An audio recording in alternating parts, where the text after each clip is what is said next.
fabric. A twist cabbage on mix. Niggas don't think shit, steak big getters. My Detroit players, Tim's for my hooligans in Brooklyn. Head right, in the head right, diggy there, air night. Papa been smoke since days of under rules. Never lose, never choose to. Bruce, lose who? Something to us, talk goes through us. Girls want to us, wanna do us, screw us, yeah, Papa and Pop. Close like Starsky and Hutch, stick to clutch. Yeah, I squeeze free at your cherry M3, bang every MC. Take that. Recently, niggas frontin' ain't saying nothing, so I just speak my peace, keep my peace. Cubans with the Jesus peace, with my peace. Asking who want it, get out, nigga flaunt it. That Brooklyn bullshit, we on it. Can't you see? Sometimes your words just hypnotize me, and I just love your flashy ways. I guess that's why they're broken up so fast.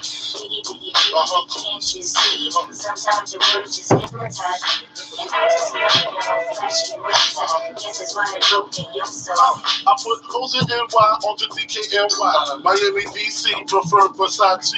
All Philly hoes go with Moschino. Every cutie with the booty for the coochie. Now, the real nigga, meaning who's really the shit? The niggas ride dicks. Frank White push the stick on the Lexus LX 4.5. Bulletproof glass tips if I want some ass. Going blast squeeze first. Ask questions like that's how most of these so-called gangsters. Ladies and gentlemen, we will be going live in 3 minutes. We'll be going live. Jordan Garber Now, late Saturday night live in 3 minutes. No commitment, no for the training. The daughter's tied up in the Brooklyn basement. Face it, not guilty. That's how I stay true. Richer than rich, so you niggas come and get cool. Can't you see? Sometimes your words just hypnotize me, and I just love your flashy ways. I guess that's why they're broken up so fast. Can't you see? Sometimes your words just hypnotize me, and I just love your flashy ways. I guess that's why they're broken up so fast. I can fill you with real millionaire shit. That's cargo, my cargo, 160, swiftly. Wrecking by your one. The crew run, the crew run. I know you sick of this, name brand, nigga with flows, girl, steady, sweet like licorice. So get with this, nigga, it's easy. Girlfriend, it's a bitch. 20 round 10, come through, have sex on rough, that's perfect. Come up to your town, hit you on your work now. I'm a freakin', not speaking. Leave that ass thinking like rapper, come on. Hello, take your clothes off slowly. I'm with the force like Louis. Take black Louis. What's been wrong like Louis? Look at it on me. Where to say, show me, homie. Can't you see? Sometimes your words just hypnotize me, and I just love your flashy ways. I guess that's why they're broken up so fast. Can't you see? Sometimes your words just hypnotize me, and I just love your flashy ways. I guess that's why they're broken up so fast. Can't you see? Sometimes your words just hypnotize me, and I just love your flashy ways. I guess that's why they're broken up so fast. Can't you see? Sometimes your words just hypnotize me, and I just love your flashy ways. I guess that's why they're broken up so fast. Can't you see? Sometimes your words just hypnotize me, and I just love your flashy ways. I guess that's why they're broken up so fast.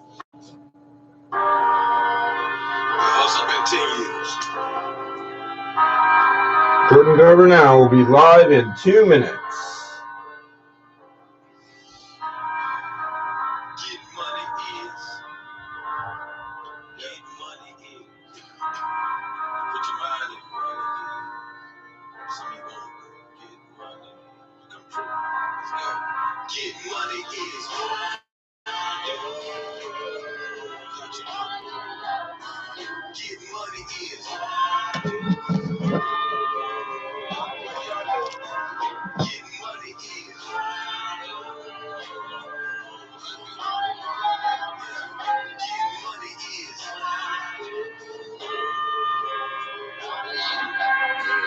I remember all the nights on different corners, spitting pitch and water.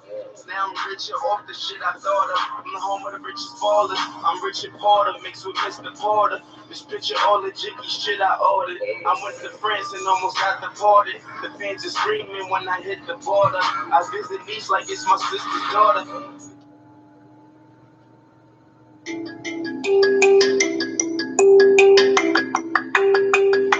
wrestling fan looking for that perfect television package to meet your needs? Well, Real Aid Media has the perfect option for you.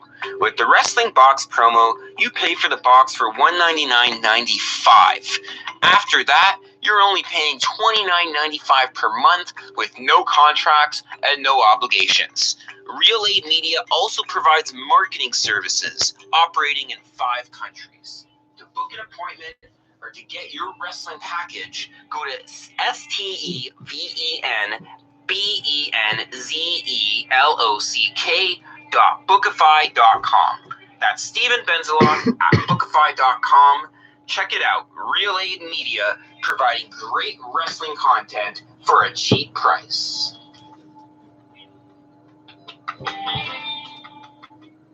Now, ladies and gentlemen, as promised, our first interview with none other than...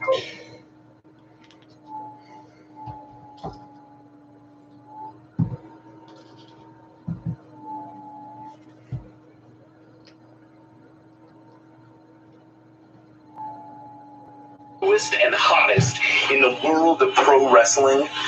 Then check out the amazing action on Powerslam.tv, the biggest indie pro wrestling channel in the world.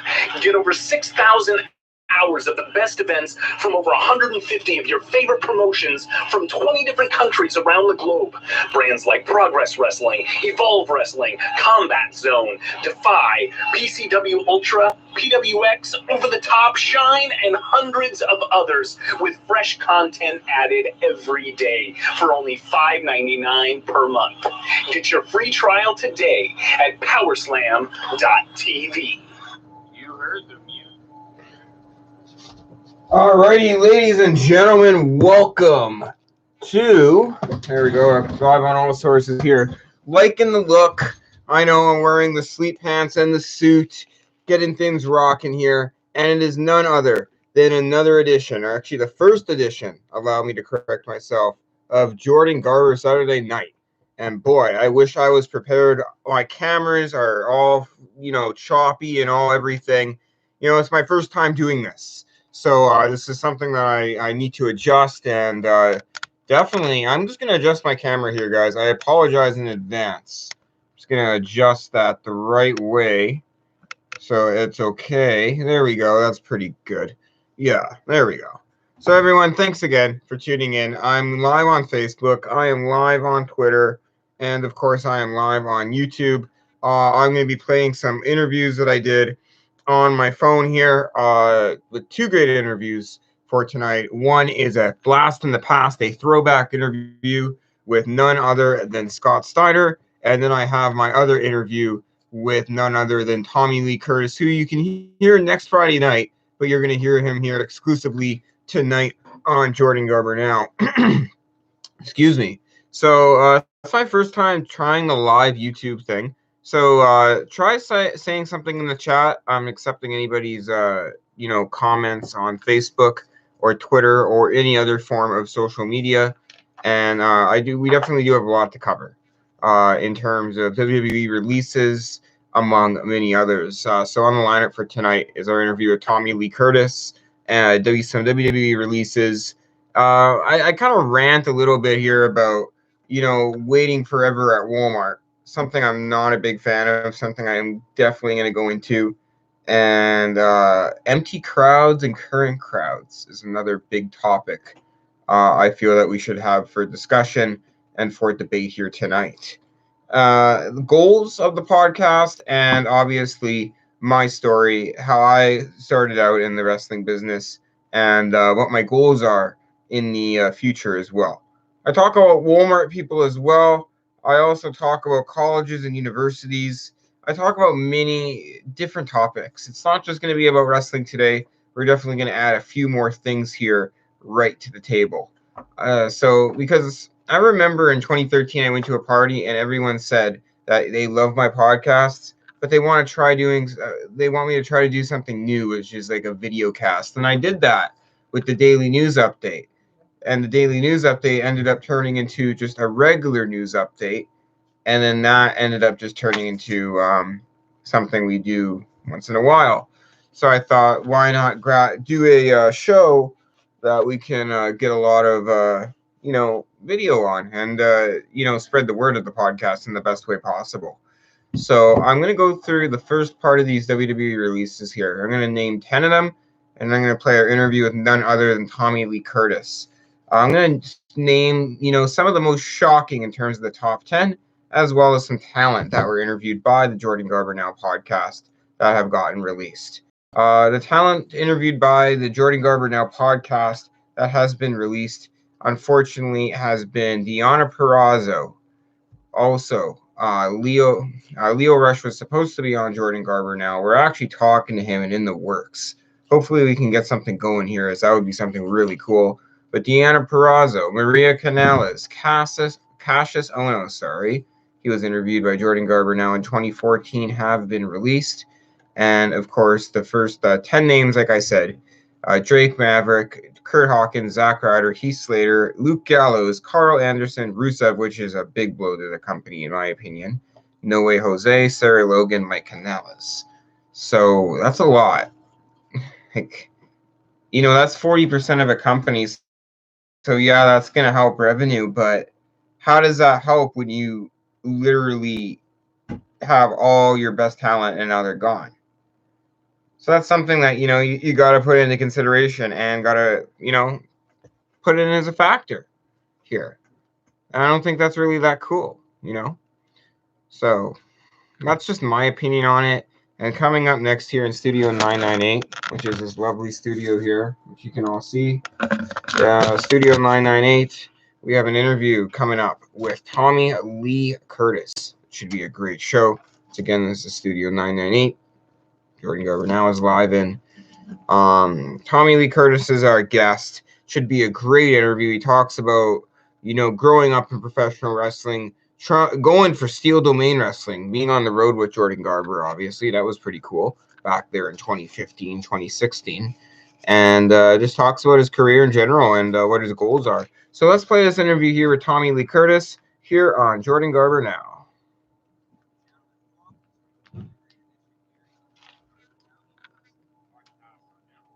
And you know what? We have a delay playing the interview, as a matter of fact, because I am unable to, unfortunately, I am unable to play it because my phone is not going to work. So what I'm going to do is I'm going to pull an audible here, and I'm going to play for our Facebook listeners and possible YouTube listeners an interview that I did with Scott Steiner. I will throw in an interview with AJ Styles as well. This is something I did a while back, and I'm going to play you guys this. It should be interesting. Check it out. You're listening to the Angry Marks podcast. And obviously, all rights to this go to angrymarks.com. You don't want me getting sued here. But yeah, check it out.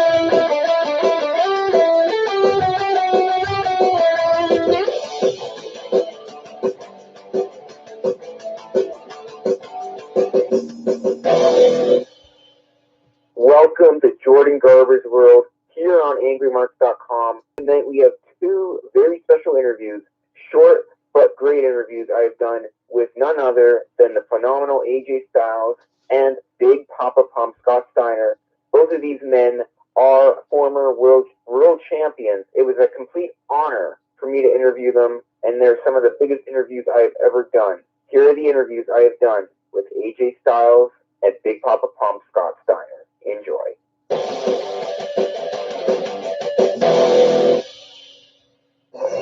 We are here with the phenomenal AJ Styles. How are you doing today, AJ? I'm good. So pretty much, what brought you to Winnipeg? Well, the promoter. Yeah, you pay me, I wrestle. That's how it works. For sure. I mean, it's always good to see you here in Winnipeg. Tell us about your start in wrestling, your start in WCW. How did that all come about? Well, I started in '99 at a little place called NCW Pro Wrestling. Actually, National Championship Wrestling.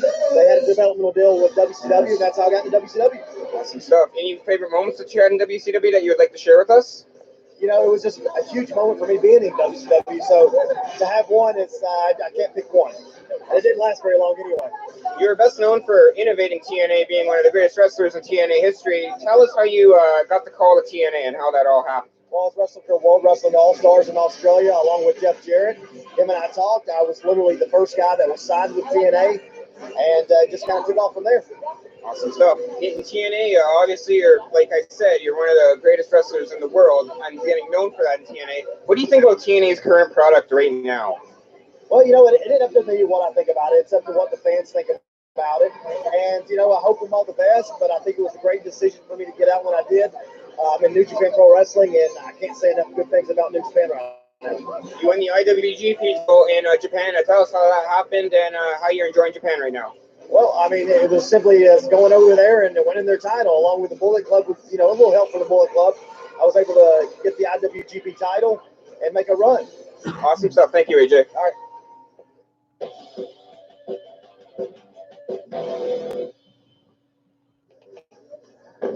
Ladies and gentlemen, I am here with a very special guest, none other than former world champion, Big Papa Pump, Scott Steiner. How you doing tonight, Scott? Good. What's up, man? How you doing? I'm doing pretty good. Let's get right to it. What got you back here in Manitoba? I've been up in Canada for a while, so I figured I'd come back. Might start having second thoughts with how cold it is, but no, it's always been good wrestling in Canada. Tell us about your start in wrestling and how it all came about. Well, I wrestled in college, and then right after college, I started wrestling for Dick the Bruiser, and then from then on, I went down to NWA, which was WCW, and then took off from there. Speaking of WCW, did you ever think you were going to win the world championship there and make a huge name for yourself down there? Well, yeah, if you're getting in the sport and don't try to be a champion, there's something wrong. You know? Yeah, I always try to be the best. You also worked for WWE. Just tell us your overall experience working for the WWE and that feud with Triple H. Oh, well, yeah, I mean, I'm not the only one that says this. That's one of the, you know, they're losing money for a reason. You know, it's like, I don't know, and it's gone downhill. They just lost $450 million in the stock crashing, and now they don't do pay-per-views more. They just do, you know, a lot of their networking. So it's, and people are leaving CM Punk, Alberto Del Rio, Rey Mysterio. So obviously, you know, wrestling ain't what it used to be, you know. What's your favorite part about the wrestling business? Performing in front of crowds. And pretty much, what do you do now besides wrestling? That's about it. All right, is there anything else you want to say? Nope. All right, thanks, Scott. I really appreciate it. That concludes our interview for today. Thank you for listening. Of course, you can keep up with me on Twitter at Jordan J. Garber. You've been listening to Jordan Garber's World on the Angry Marks Podcast Network. We'll see you next week. Yeah, that was a great. Give me a second. Close my door. Yeah, that was a great interview that I did back then with. Need a professor to what? With Scott Steiner and AJ Styles. I just thought it was a great overall show. It had a great dynamic to it.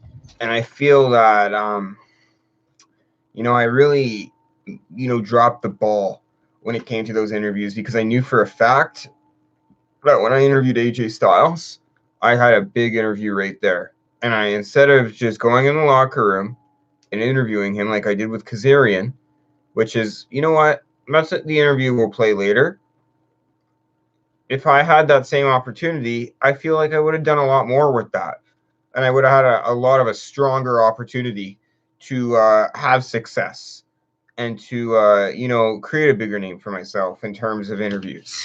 So, you know, that's just my opinion on things.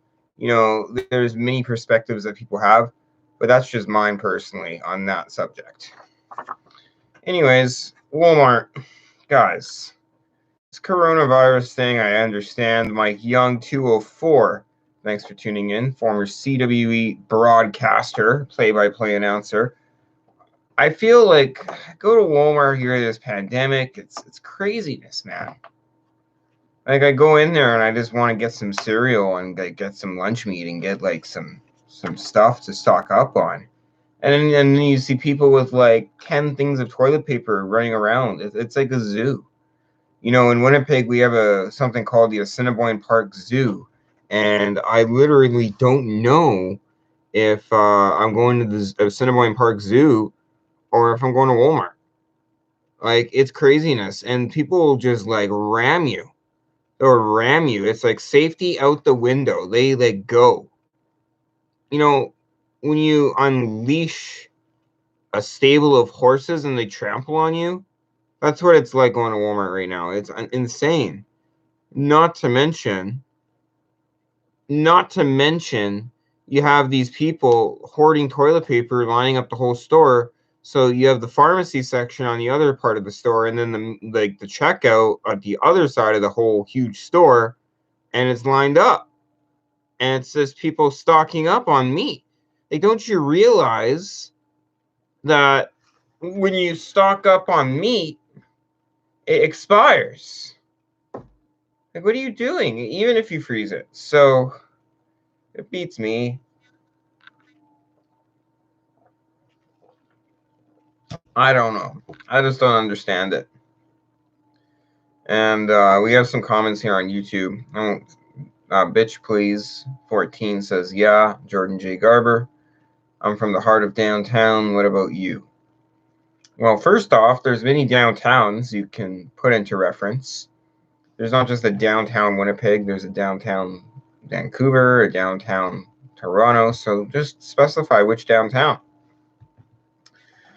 Anyways, guys, Walmart, it's just Winnipeg represent. There you go. I tend to like put Winnipeg over in a sense because it's where I'm from and I'm proud of where I'm from, but I don't like to overdo it because at the end of the day, I'm from Winnipeg. I'm not from somewhere like New York City, or I'm not from Atlanta, Georgia. I'm from Winnipeg.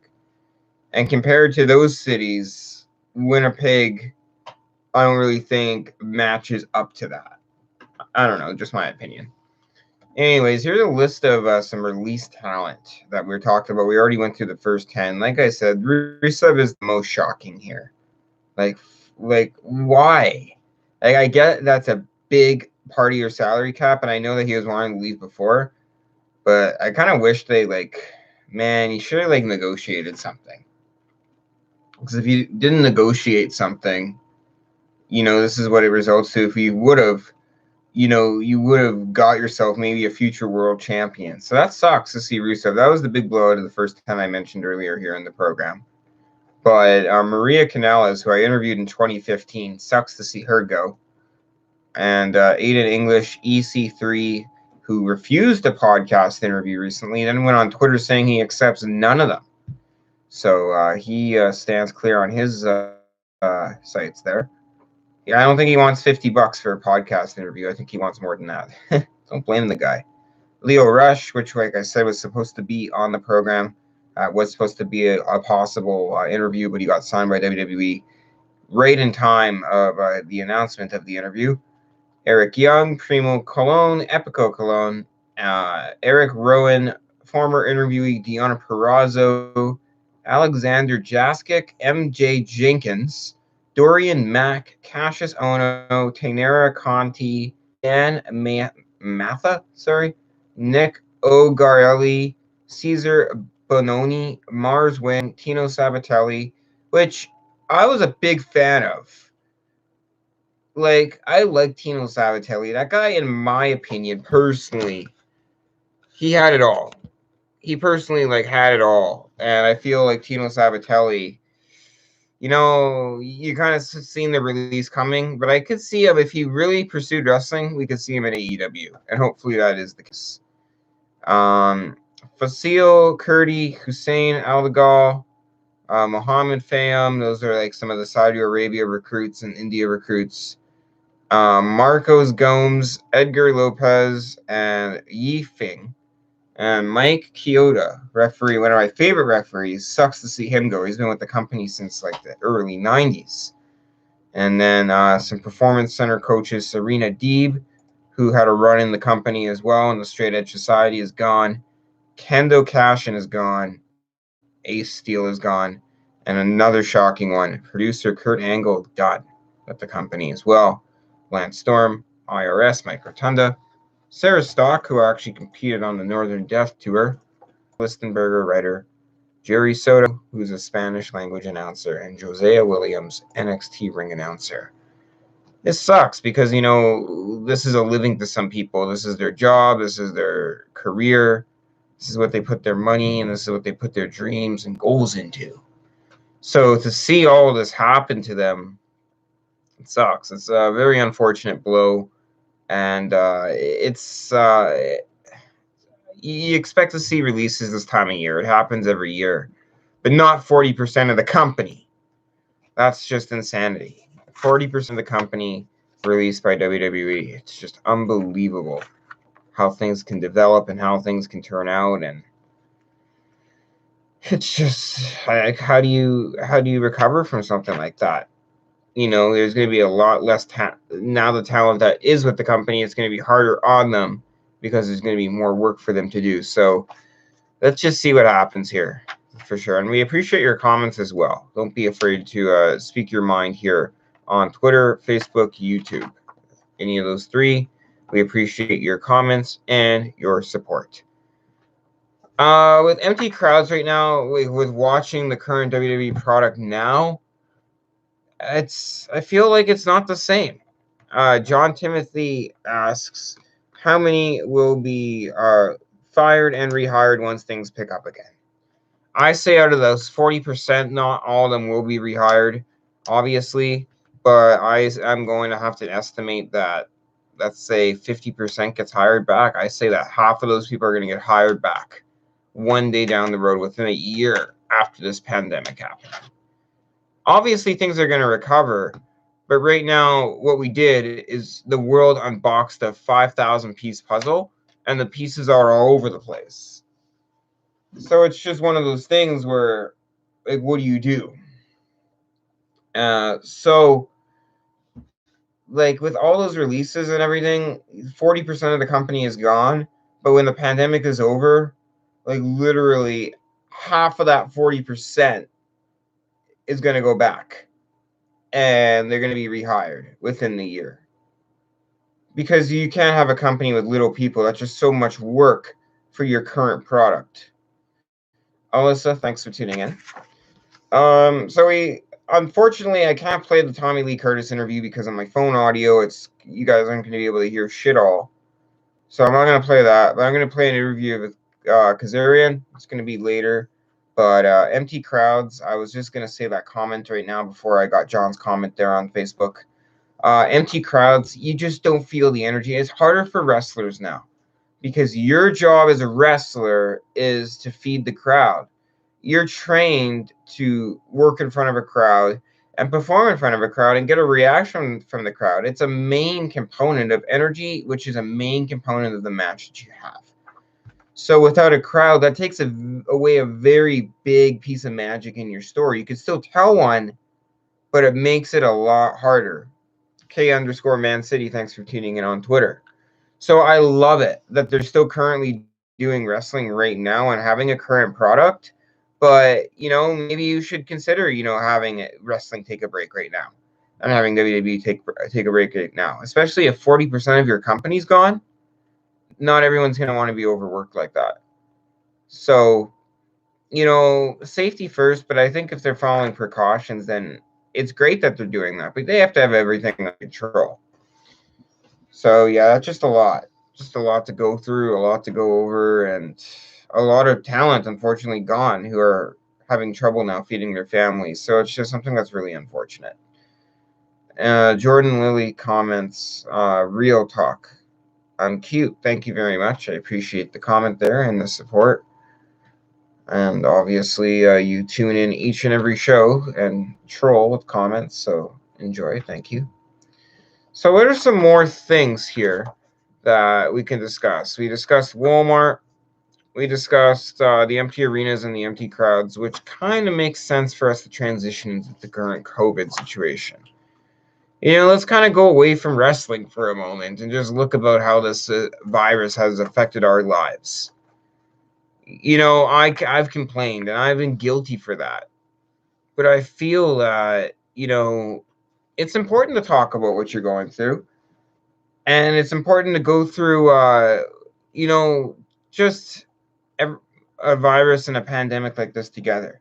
And that's that's a reason why they have this current product right now that people don't like, because they want to take a break, but they're doing what they can. And that's why the Florida governor called WWE an essential business or service. I guess I would say business, but I guess they're just trying to do what they can to entertain. But it's hard to It's hard to do that. It's really hard to do that, especially with all this stuff going around. So that's just something you got to put into play. Is like if you're following the precautions and everything, there's not much you can do. But like you just, it's sad. Like people don't really understand what has sunk in here. About 100 employees have been released from a major wrestling company, so it's a sad day for pro wrestling, that's for sure. But it should be really interesting to see how many of these people go to AEW. And in terms of this coronavirus, we'll get through this. I definitely know for a fact that this is something that we can get through, and it takes, a team effort, social distancing, and staying at home, going out for essential things, and it's repeated over and over again. But it's like, for once in a long time, since I think SARS, our world is at a pretty big threat right now. So it's just important to take it a day at a time, and that's the way I look at it.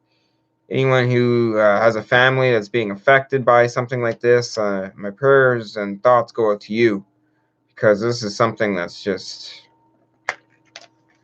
it's unfortunate, man. And to see this happen to the wrestling business, it just makes you want to have something to just get this over with. Like, that's why that's a positive about having a current product. Sean Donnelly asks, are the crowds going to be,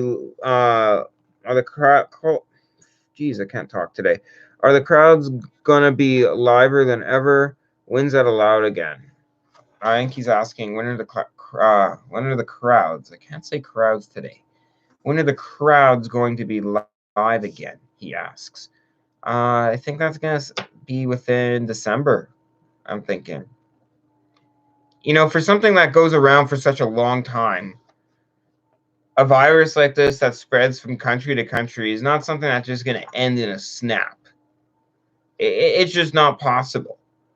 It's something that I wish is possible, but it unfortunately makes you make a lot of setbacks. This happened right after the tour that I was doing. Jordan, thanks for tuning in. After the tour I was doing, I had a lot of momentum going my way. And to have this happen puts me back in podcast mode and allows me to give myself a bigger opportunity to do much podcast as I can and work for a multiple number of companies in terms of wrestling media from home, which I think is a good opportunity. I've been doing some work with Open Talk 313, The Flash, which Jordan Garber Now is going to be on, and some other providers, which has just been great. For me, quality over quantity, but I also want a lot. So quantity and quality is my two secrets to success here. So some other things I just want to go through here. I started out doing this.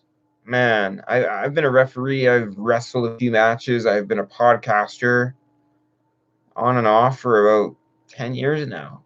And it's crazy how I've done this for 10 years because I'm not that old. I'm 24. But I'm like in that part of my life where it's like make it or break it. So it's like I have to do something now or I have to get off the pot.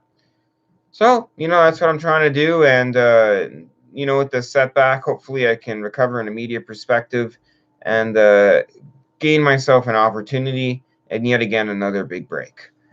But I do want to play an interview. This guy was so cool, Kazarian, who I interviewed back in 2015, and I just enjoyed interviewing him so much. It was just an interview that had a lot of chemistry. It was just, bread and butter. Jordan Lilly asks, what's your biggest achievement? I'd say my biggest achievement would be completing the Northern Death Tour and interviewing Playboy cover girl Maria Kanellis in 2015, as well as being on WrestleMania with Kazarni on that 69K YouTube video and that 100,000K interview with Kaylin Croft, who was on Jordan Garber Now a few weeks back. So that was, once again, one of my biggest achievements and most favorite. And just being able to live my dream and step in between the ropes and be a wrestling referee and or wrestler or manager any of those concepts that I was allowed to do was a dream come true for me as well. Anyways, I'm going to play this interview I have done with Kazarian. And this is an interview that I worked with Angry Marks. That's when I worked with them. This was around 2015. And this was done for Primo's Wrestling Canada back in 2015 at the Punjab Cultural Center on King Edward Street, I think, in Winnipeg, Manitoba. Check it out. And I'm just going to step aside, guys. Enjoy the interview.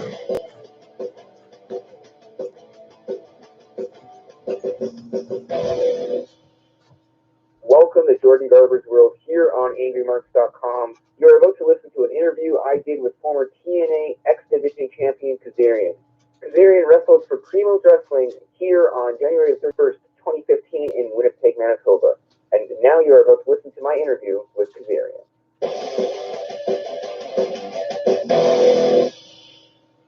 I am here with none other than Kazarian. How are you doing tonight? Good. Why are you, Mark, so angry? It's a good time to be a Mark. You don't have to be angry.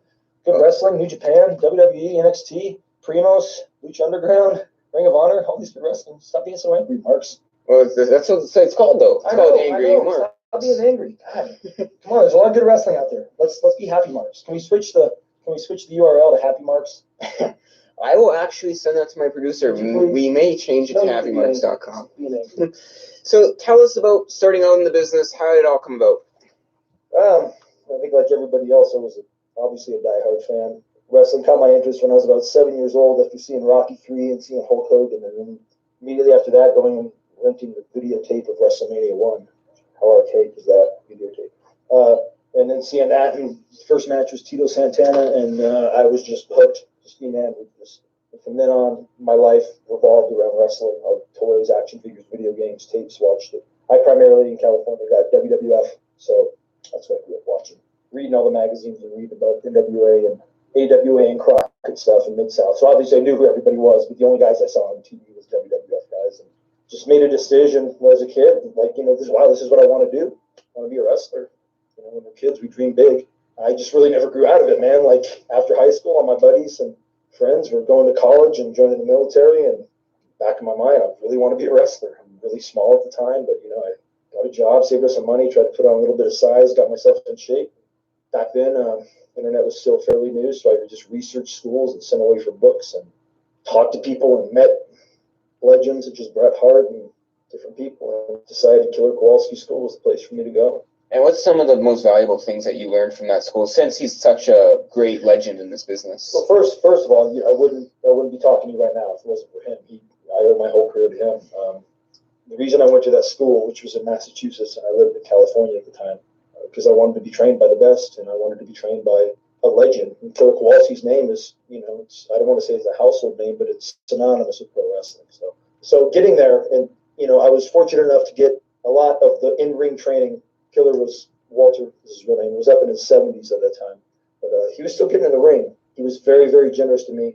Realized I traveled 3,000 miles to be there, and really kind of like took me in. They gave me a ride back to my motel after my first week and pulled me aside and he said, you take really good bumps. You have something. And that meant the world to me, scared 19-year-old kid. But and then from then on, we had four practices a week, and I didn't really have any friends up there. And so I would ride to and from class with Walter. He'd come pick me up and get to class a couple hours early. So, I got the benefit of getting in the ring with him, just him one-on-one, which was invaluable twice on the weekends. But what I learned up there, most importantly, is fundamentals, which I think is lacking in today's younger generation.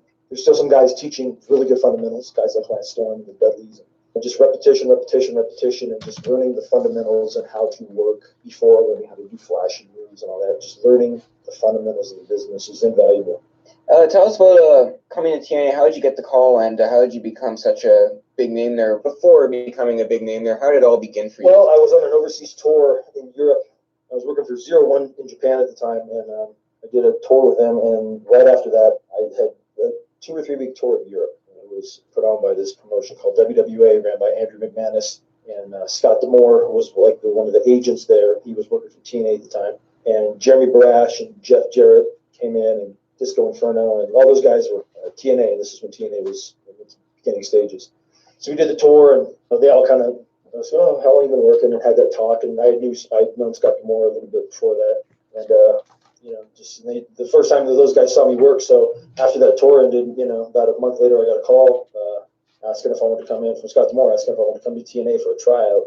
Oddly enough, I had a tryout with Ring of Honor and WWE the weekend, and then Wednesday I had a TNA tryout. So, and then I did my match at TNA as a 6-man tag. And got home, got travel for the next week, came back, and I traveled for the next week, came back, and was like, guess I got hired. And then a few weeks later, I got a contract, and that's how it started, man. And about just, what I think, a handful of us that were there in the beginning, like the Amazing Reds and Low Keys and Jerry Lynn's, Christopher Daniels, AJ Styles, Chris Sabin, guys like that. I think we really put in the work to build, what is today the X Division. And I think at that time it was something really new, really cool that fans really got behind. That basically defined what TNA was. So I think out of all those group of guys, really created an identity for themselves as TNA X Division guys, and that really helped TNA get to another level, I think. Brought up the WWE tryout and the TNA tryouts close to the same time. Obviously, people dream as a kid of getting that WWE tryout. How did you feel when you got that call? Well, I mean, I'd had tryouts before that. I had, my first time I went up there, I think it was 99 or 2000. I used to just go up and do dark matches. Anytime they were in Los Angeles or Anaheim or even up to like San Jose. I was working for a promotion called UPW, which was basically a developmental system at the time for WWF. And I had a good rapport with all the guys up there. It was a lot different back then. The guys kind of knew me by name, and I'd done a bunch of dark matches at Velocity and Heat and Shotgun Saturday Night. And me and Nova were teaming at the time, and we had a good thing going. I honestly thought, they brought us up a couple times to do matches, and I thought, hey, maybe they might do something with us. And and I always just got the feedback I got was always, "You're doing great. Please keep doing what you're doing." Okay, so having a WWF tryout wasn't much at the time because it was just like, well, I've had they've known who I am for a couple of years, so it was I became real comfortable up there, believe it or not, and so it was just like another tryout. It was just another. Well, let's see what happens. TNA released this video game. If you want to go kind of a bit back, they had this whole suicide character, and they told you to play that suicide character. When they told you to do that, what did you think about that? Well, the video game was terrible, first of all. I can agree, but it was just at first I was really, really upset. Remember, I got the call, and Vince Russo was going, "Bro, I know you were heavily involved with the video game." I go, "Vince, I wasn't, as a matter of fact." He goes, "Oh," he had no clue. He said, "We got this character. His name is Suicide," and he starts pitching it to me, and I was furious at the time. And I remember after the I can do good Vince Russo. I remember going up and at a pay-per-view and asking Jeff and asking Dixie and asking Vince and going like, "What? Why me?" And I like they were explaining, "This is what we want a video game come to life," and I'm like, "That's not me. If you want that style, I can name you 1,000 guys." And I pitched Pat at the time, who's now Neville. I pitched Sanjay. I pitched TJ Perkins. And they're like, "No, we need someone we could trust," which I thought was BS. But I was really upset. But after a while, I was just like, "All right, you know what? I'm going to take this as a challenge, and I'm going to embrace it." And I did, and I thought I did a good job with it. Thoughts on Bad Influence? How did that all come about with you and Christopher Daniels? Towards the end of 2011, Fortune had basically broken up. They had positioned Bobby Roode to be the top heel in the company, spot he had earned because he's great. And they were doing something with him and James. Chris and AJ had just kind of finished a little bit of a feud, and Chris wasn't doing anything, I wasn't doing anything, and so we pitched that we become a tag team because we'd been best friends for years before that, known each other for a long time, and we knew it would work. And so they kind of let us. They were like, "Okay, maybe we'll see," and they kind of positioned it to where it happened, and it was instant chemistry like we knew it would be, and I think it blew up bigger than they ever thought it would. And we became one of the best tag teams in the history of the company. So you look at your career now. Are you enjoying it nowadays? Absolutely, man. This is honestly, God, the first since last June. This is the first time I've been truly independent. God, for it was 11 years. I'd been under a contract in one way, shape, or form since 2003. So it feels good to be independent. I really like that. I really like not necessarily having to answer to anybody. And our schedule is still really full, and we're still doing a lot of overseas dates. Ring of Honor, which is having the time of my life there because they got such an incredible roster. They treat us so good. And coming back up here to Canada, and just having the freedom to do that, and getting to wrestle guys that I, had only seen and heard about and not had the chance to get in there mixed up with. It's just been awesome. I've had arguably some of my better matches, certainly some of our best tag matches in the last 8 months or so since we left TNA. So is there anything else you want to say, or? Hey man, just wrestling's in my blood. It's who I am. It's what I do. I love doing it. I love coming up here and working with guys I've never worked with, wrestling guys I haven't wrestled, talking to younger guys. It's, I'm very humbled and honored when guys come up and ask me for advice, and I'm happy to give it, paying it forward. All right. Well, once again, that was a great interview that I did with Kazarian, and look at him now. He's in AEW. And I'm a big fan of watching SoCal Uncensored in AEW, which Christopher Daniels is in, alongside Kazarian.